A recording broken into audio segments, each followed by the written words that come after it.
Yo guys, what's up? I really enjoyed Necrit breaking down the recent Still Here cinematic from League of Legends. One of the best cinematics that League has shown so far. So I'm actually in the appetite for more. Let's go take a look at the Arcane teaser 2 explained by him. Here we go. I'll put a link of the video in the description.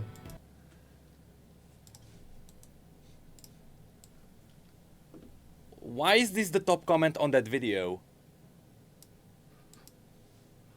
Oh. Yeah, it was really short, the teaser. So, first time I saw it, I didn't know who all the characters are. I wonder what he got out of it. Because it was so short, I feel like you can almost not get anything out of it. But let's see. He's got a 17-minute video, so it should be pretty good.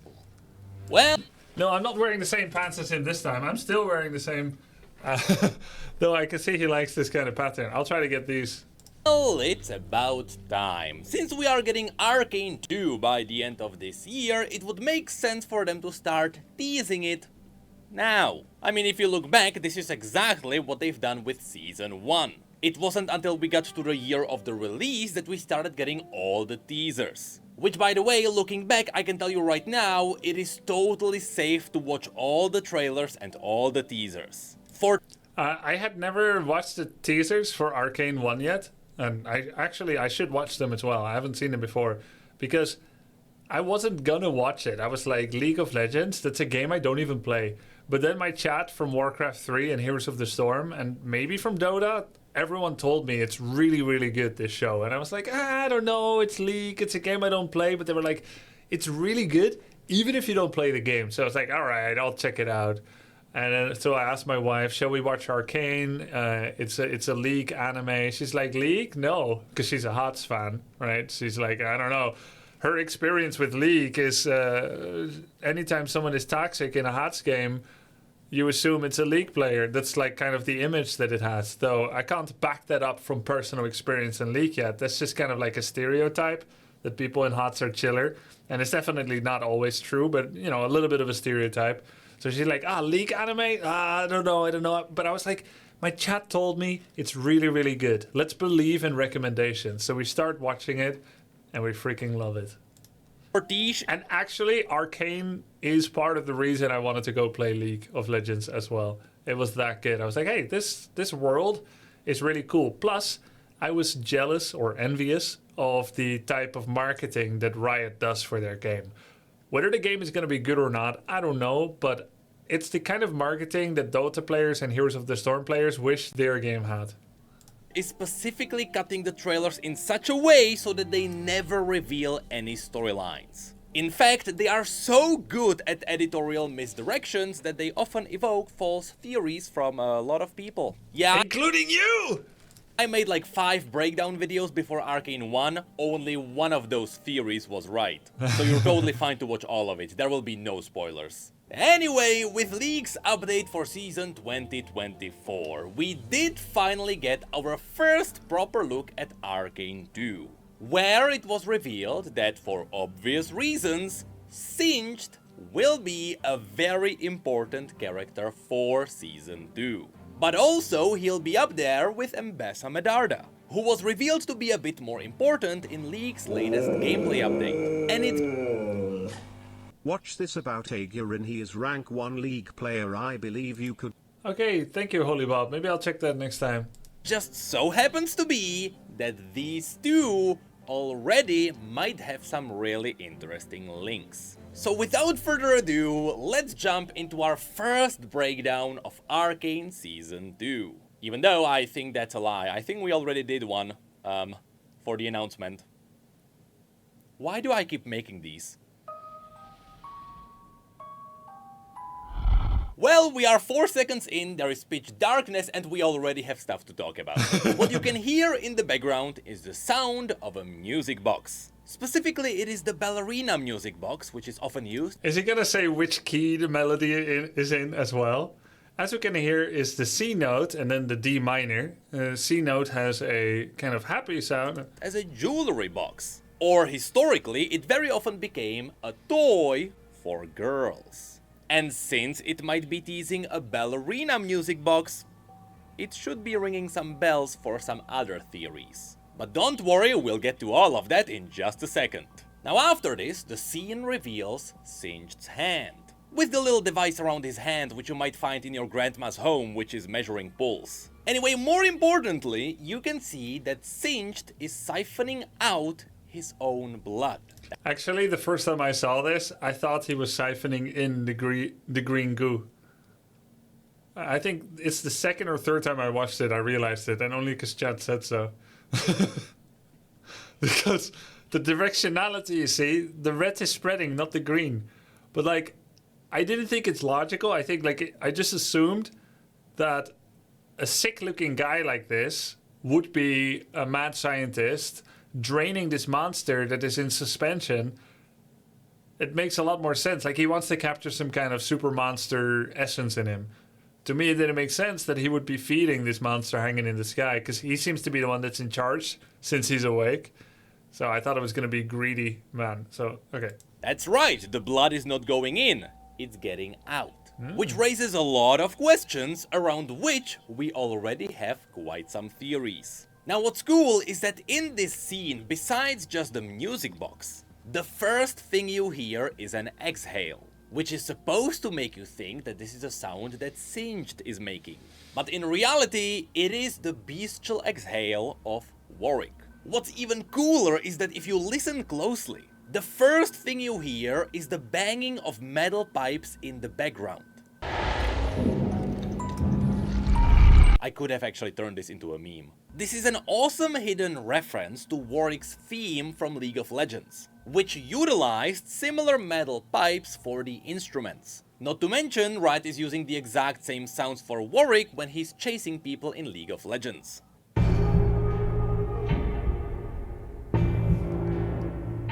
Damn. Now up until this point... So supposedly that's the sound his claws make, or his paws, when he sets foot on something he's climbing on. It was always just metal sounds in the background. But now it seems like Arcane might be giving these sounds a bit more meaning.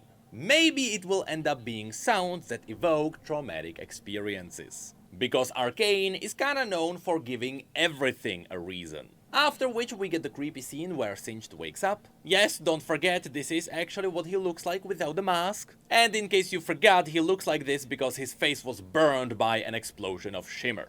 We then get a series of shots that leads us around all the pipes. Wait, he was in Arcane 1, right? All of which are siphoning out his blood. And that's all while we can still hear the feral sounds in the background. But then, somewhat subtle but very important, we get a shot of Singed's blood being mixed into all the green tanks. Which many of you may know is very iconic for Warwick, who has one of these tanks jammed into his body. But it may not be as iconic. Okay, we'll watch Warwick trailer after. For Singed, who throughout the entire Arcane has always experimented with shimmer. Well, it turns out there may be a very good reason why there is no shimmer inside here. But that is actually related to the overall story arc and what he's trying to achieve here. We'll get to all of that in just a moment. After that, the shot goes back to his hand where it zooms out, and as you can see, he's holding the pendant, which was previously revealed to hold the picture of his daughter. Which is supposed to tease that he is doing all of these creepy experiments for his daughter. After which we get the grand badass reveal that Singed is indeed working on the creation of Warwick. And so he's making it here. I thought he was like refeeding it or something, but I guess this is the creation process. For some reason, he is infusing him with his own blood. Cool 45 seconds of a teaser, huh? Why is there still so much time left on this video? Why is there still so much time? Well, it turns out, once again, Fortiche and Riot are just really good at hiding Easter eggs and stories all over the place. Because already, we can dig quite far with the theories. So let's dive in one at a time. Now, before we talk about the dangling elephant in the room, we have to talk about some other things which are expected of Singed in Season 2. You see, even though Riot recently confirmed that Arcane is now turning into being fully canon, and therefore it overwrites some of the stories from the original universe. This is actually a really good decision. I think it's a good decision because, of course, lore has always changed for League of Legends since it started out with practically none, and then they didn't have as much cohesion across different medias. Their highest quality lore production so far is Arcane, right? Higher than anything they made in-game. Therefore, why not make it canon? And if you look at the Warcraft universe and the World of Warcraft movie or Warcraft The Beginning, whatever it's called, never had a sequel, sadly, right? And wasn't very good. Warcraft's lore is like all kinds of mess with every WoW expansion, everything. For many Warcraft fans, Warcraft strategy fans, the story kind of ended with Warcraft 3. We don't look at all the World of Warcraft lore where we think like, okay, that makes sense. Because a lot of the lore was built around the content drop and the story beat that they needed for World of Warcraft expansions. Think Fast and the Furious. They kind of fell victim to the Fast and the Furious or the FIFA 2025 kind of syndrome where every year they need a new story and it's got to be bigger, faster, furiouser, etc. than the previous one. So whereas before Warcraft started with this really iconic classic story of orcs versus humans, and then eventually, there's undeads, and they came from demons in space. They were made by demons in space, by dreadlords, but even the dreadlords themselves were a race that was created by something else, something more evil, more ancient. Okay, that's already getting a little bit more far-fetched than just the orc versus human. And then before you know it, there's a god in the planet, the god is corrupted, there's another old god, and then there's a jailer, and they just needed a new, bigger villain every time, which kind of makes the small-scale rivalry feel so petty by comparison. Why would orc fight versus human anymore, right? Why would undead be the enemy anymore if there is some world-devouring monster out there that's looking to destroy the whole thing? So old foes become allies, and then how can you go back to those petty rivalries after you've literally defeated gods? So that's where the Warcraft story is at. The League story, I don't see the whole picture yet, which is why I love seeing some of these breakdowns from Necrit. But I still need more. Like, what is the overarching story right now in League of Legends? What are the objectives, right? How many parties are there? How many sides are there? Is everyone just fighting for themselves? Is it just like wives and husbands fighting together? That we need to watch another video for, maybe. Right? He's got a video about that, about 9 parties. He has a video for that. Okay, we should see that next time. But all in all, in conclusion, I'm glad that the Arcane story is becoming canon, because it shows a commitment to the show that may mean we're going to get more shows. And I don't know how they commission Arcane. Is it like, I don't know these things, like, do they pay Netflix? Does Netflix pay them? Does it need Netflix's approval, or is it anytime Riot wants to make more? These things I don't know, but at least Arcane 1, they used really good direction, good script writing, and good animation and sound, obviously. So it was like a much better production than Warcraft The Beginning. And usually games don't come to life that well on the screen as Arcane did. Of course, another great one was Last of Us. There's a great documentary on the making of Arcane by Riot. Okay, we should watch that too. Docu Riot Arcane making. Yeah, we should watch that. And also the world making of Necrit. There are some stories outside of Just Built Over and Zone which some of our favorite champions still have to touch. And in Singed's case, despite the retconning, he still has one... Netflix has nothing to do with it, they're just distributing? Oh, very good. So it's completely Riot driven. That's good news. Then we might see Season 2, Season 3. And in Singed's case, despite the retconning, he still has one big achievement under his belt. He is supposed to be influential for the Noxian invasion of Ionia. That's right, long story short. At one point, under the leadership of a madman, Noxus decided to invade the Ionian continent. and they used the most horrifying weapons imaginable. Children. Because Noxians were counting on the fact that Ionians wouldn't fight back against them. But also chemical Wow. bombs. And it just so That's actually kind of based and smart. happens to be that according to the original story, those chemical weapons were supplied to Noxus by Singed. Which means that while this entire story is happening in Arcane, Singed should get in touch with Noxus. And he should give them the 9 years ago. So there's also a cartoon. One of Emerson's warbands has a Zonite alchemist. Emerson, typical. She was always a bloodthirsty bitch. Oh. Neither of us are strangers to death. We've served Noxus for years. formula to some chemical weapons, which eventually would be used to annihilate Ionia.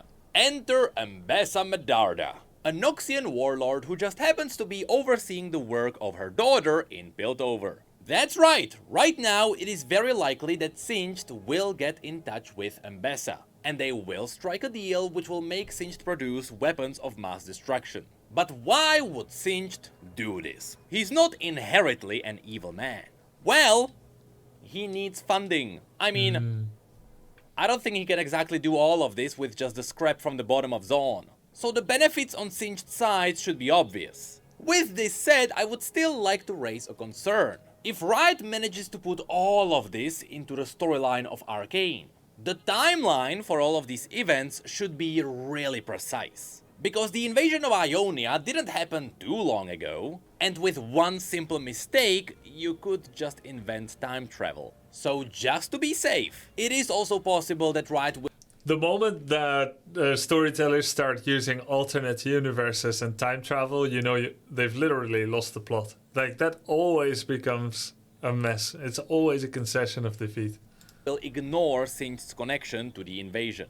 And they might just retcon Singed being the supplier. That would be the safest option. But regardless, in one way or another, That's true, unless it's the main focus of the show, sure. Singed needs funding. It can be interesting, but yeah, it shouldn't be like a segue that was unplanned. Funding he'll most likely use on his main dangling experiment. So let's dive into that one.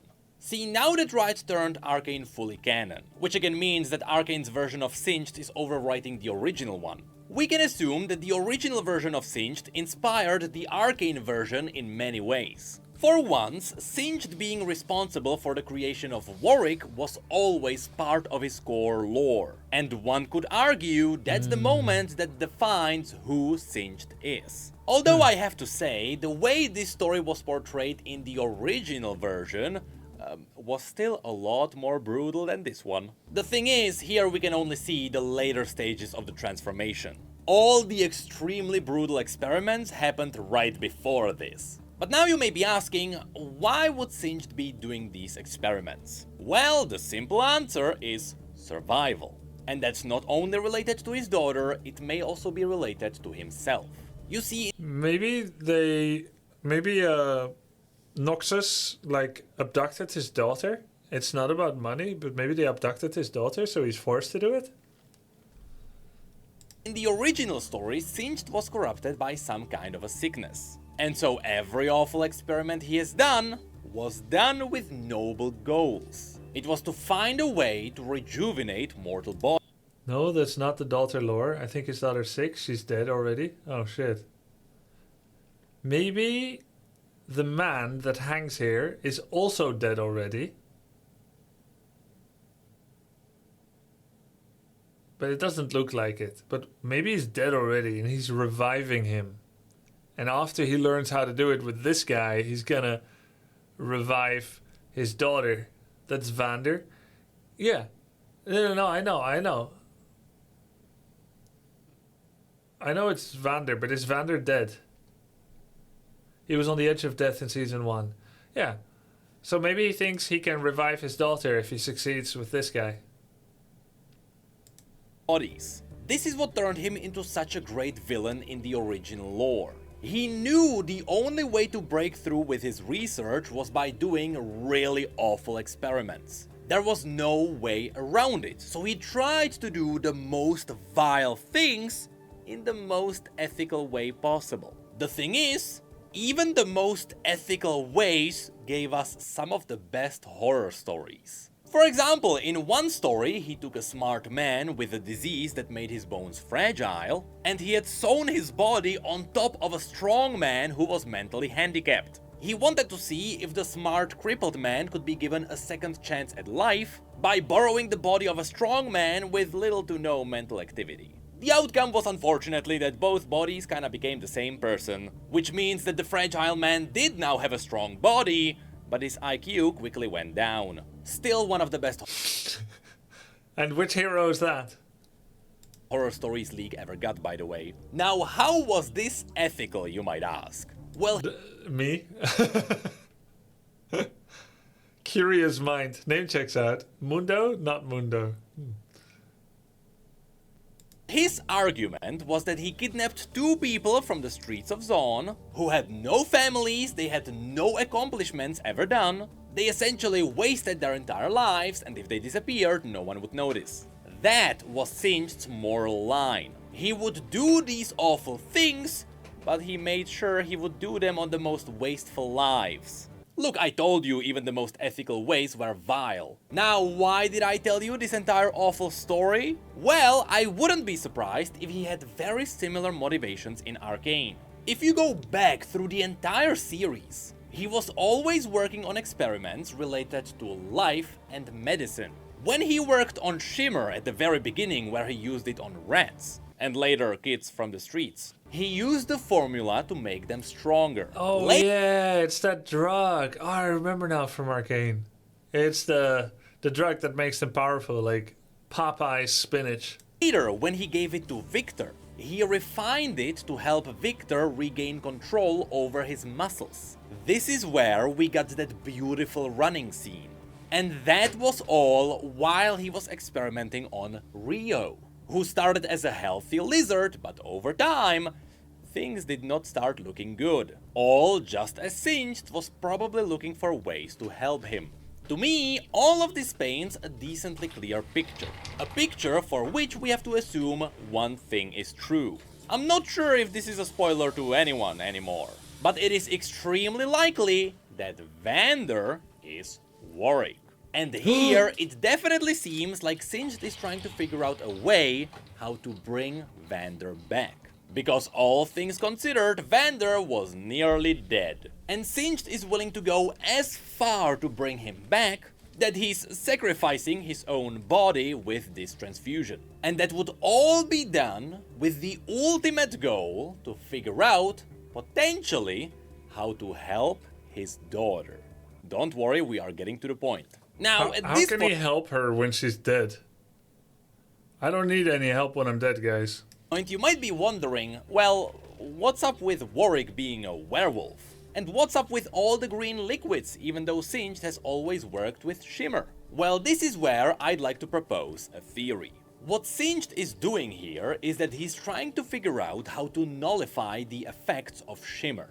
That's why you can't see Shimmer anywhere around him. It's because he is trying to get rid of it. You see, throughout the entire course of Arcane 1, Singed figured out how to use Shimmer to enhance mortal bodies. In many ways, Shimmer became beneficial to many people, but it still had the addictive, corrupting side effects, which can corrupt your mind, and overall, I still believe all of this is linked to the Void. So if Singed figures out how to... The Void. I don't think we saw the Void at all in Arcane 1, right? I only know about the Void now because of... what's that creature's name? The one that has a female... The monster that has the big... But then the female... Yeah, Belveth. Belvusi. Yeah, Belveth and Kaisa. Those are my introduction to the Void. To use Shimmer to heal people and then remove the Shimmer from their bodies afterwards, he would not only invent the ultimate way to help people, but he would also figure out a way how to potentially bring people back. Although there is a slight catch. You'll see that this all aligns with Vander pretty well. He was infused with Shimmer, He was infused with Shimmer, yeah. which kind of turned him into a shimmering Hulk, after which he nearly died. And it seems like what kept him alive was the shimmer in his body. So now Singed is in the process of figuring out how to stabilize him and how to get rid of the shimmer. It's simple. Just make it green, right? Turn it from purple into green. All of which suggests a really awful But why a dog? True, because dogs are awesome. thing. You see, in order to heal people like this, Singed needs to first infuse them with Shimmer. This is also likely why Rio was infused with Shimmer later in the series. He was sick, he was about to die, and Singed knew the only way to keep him alive was by using Shimmer. Only by turning him into a purplish zombie would Singed be able to help him eventually. But this also means that if he is doing all of this for his daughter, there are two potential outcomes. Okay. Either his daughter had died and now he's doing all of these experiments as a way to Maybe because dogs are loyal. Oh yeah, I think that's true. If he wants to train Warwick to fight for him or for Noxus or whatever, it's because dogs are good boys. Yeah. redeem himself, or his daughter is alive. And if she is not looking too good right now. You see, all of this would also line up with the theory that his daughter could be Oriana, even though in the original story, Oriana's father was Corin Ravec. Because if it turns out that Singed is her father in the new canon, then Singed's methods should fail. He shouldn't be able to heal her using Shimmer, and as a result, they should eventually replace her entire body with mechanical parts. What's interesting about this is that a similar thing may as well happen to Victor, who was also infused with Shimmer. Wasn't Victor very sickly? As well happen to Victor, who was I think I remember this guy's face. He was not feeling that well, right? also infused with Shimmer. Still, the scariest thing is actually at the end of Arcane 1. Because there, Singed infused Jinx with Shimmer too. But eventually, all of that Shimmer would be better out of her body. And even though somehow I don't believe that's going to happen, I still believe that Singed will come out with some kind of a formula that will mitigate all the side effects of Shimmer. Because somehow Jinx is still supposed to turn from her zombie-like state into the cleaned up version, which still turns out to be crazy. But yeah, that is just a theory. Well, what a 45-second teaser this was, huh? Once again, both Riot and Fortiche prove that they are just masters at hiding evidence. Which is unironically one of the reasons why Arcane 1 was so good. We could talk about these for days. Now I don't know how many more of these teasers we'll get before the release, but I'll be here for all of them. And yeah, just remember that the Season 2024 cinematic is right behind the corner. Speaking of which, that guy was a prophet. Almost an hour. Cool. Really nice. So good. He's making following League lore really fun. Cool. All right. Yeah. See you next time.